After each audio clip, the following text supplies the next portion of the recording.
Some miracles don't happen in churches or under warm candlelight.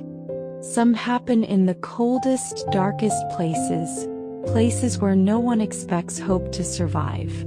This is the story of one such miracle. A moment so extraordinary that even the men who lived it struggled to believe it was real. In the summer of 1914, Europe erupted into war. The assassination of Archduke Franz Ferdinand triggered a chain reaction of alliances, and within weeks, millions of men were marching to battle. British volunteers who enlisted in August were told they would be home by Christmas. The German Kaiser promised his troops they would return before the leaves fall. Everyone believed the war would be quick, a few months at most. But by December, those same soldiers found themselves trapped in a nightmare that would last 4 long years. The Western Front stretched over 400 miles across Europe, a vast system of trenches cut into the earth like deep scars. British, French, and Belgian forces on one side, German forces on the other. And between them, no man's land. A strip of torn earth, barbed wire, craters, and death. Sometimes only 50 yards wide. Sometimes less. The trenches were close enough that soldiers could hear the enemy coughing at night, talking, singing, even crying. Close enough to be reminded that the enemy was human. Life in the trenches was hell. Men stood knee-deep in freezing mud. Rats the size of small cats fed on the unburied dead. Trench foot rotted men's feet inside their boots. Constant shelling meant no one could sleep. No one could rest. No one could escape the noise or the fear. One British soldier wrote, "We were living like rats and dying like flies." By December 1914, hundreds of thousands were already dead. Winter made everything worse. The cold was brutal. The rain turned trenches into rivers of mud. Men huddled together for warmth, dreaming of home, of family, of a Christmas that felt impossibly far away. But then something unexpected happened. December 24, 1914, Christmas Eve. Near the Belgian village of Ypres, the British and German lines were separated by barely 100 yards. The day had been unusually quiet, a temporary ceasefire to collect the fallen. A grim task both sides understood. As darkness fell, the temperature dropped below freezing. British soldiers huddled in their trenches, trying to stay warm, trying not to think about home. Then around 8:30 in the evening, they noticed something strange along the German trenches. Lights. Small flickering lights being placed along the parapet. "What are they doing?" someone whispered. At first, the British feared it might be a signal for an attack. They watched nervously, hands gripping rifles. But then they realized the lights were candles. Christmas candles. The Germans were decorating their trenches with small Christmas trees, Tannenbaums sent from home. And then the singing began. At first, one voice, "Still Nacht, Heilige Nacht. Silent night, holy night." Then another voice joined. And another. Soon the entire German line was singing Silent Night in German. British soldiers listened in silence. Then softly they began to sing as well the same song in English. Captain Edward Hulse later wrote, "They sang one of their carols. Then we sang one of ours. When we started, 'O come all ye faithful,' the Germans immediately joined in with the Latin words, 'Adest fideles.' 2 languages. 1 melody. 1 night." A soldier remembered thinking, "It was one of the most moving things I have ever experienced."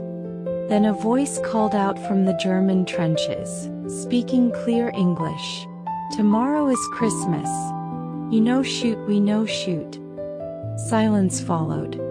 Then someone on the British side replied, "All right. We won't if you won't." And just like that, an unofficial truce was born. December 25, 1914. Christmas morning. As dawn broke over the frozen battlefield, a German soldier stepped into no man's land carrying something unexpected, a small chocolate cake. More soldiers followed, unarmed.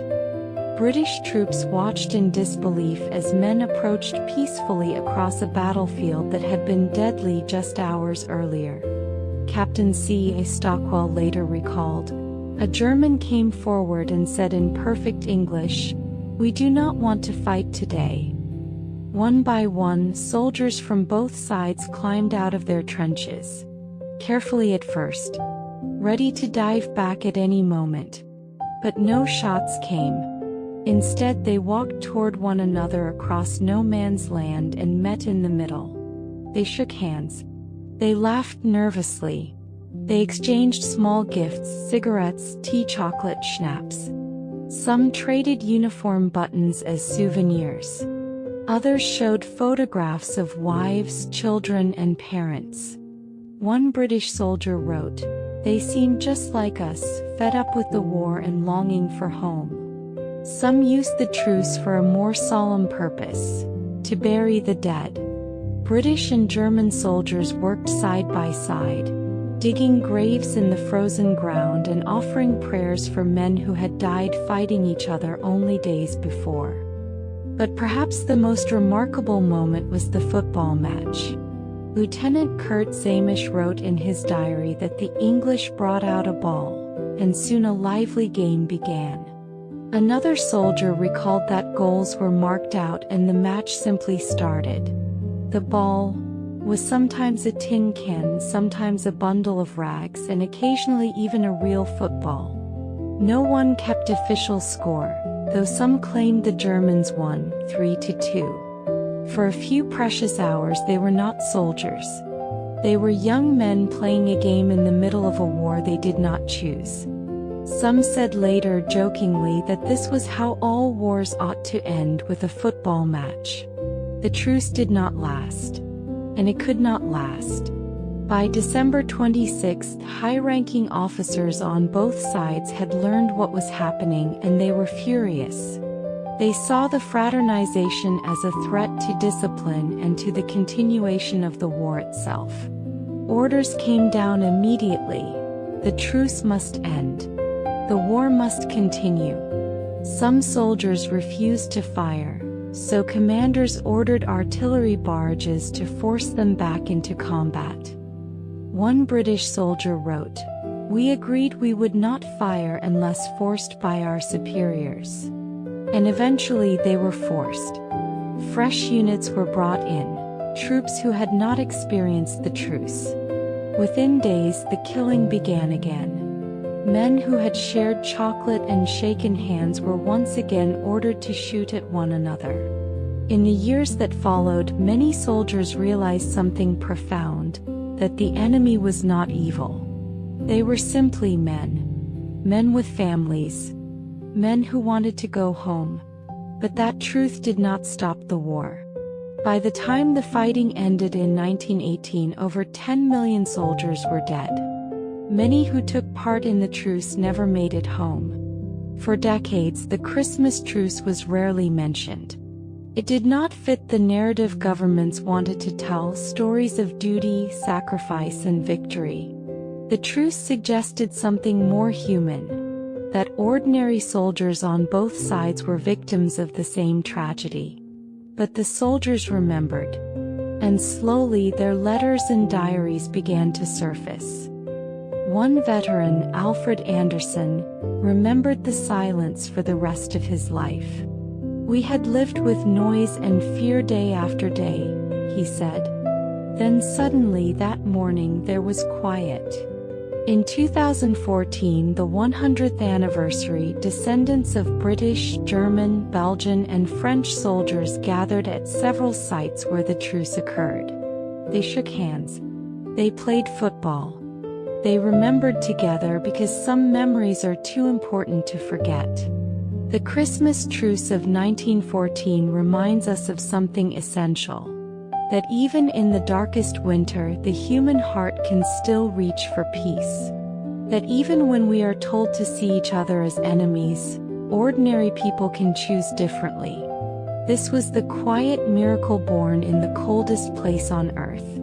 A reminder that we are not defined by the wars we fight, but by the moments when we choose our humanity instead. If stories like this move you, and if you want to hear more true moments of courage, kindness, and hope, you'll find them here at Lunabooks. Thank you for listening, and may we never forget the silent night that stopped a war.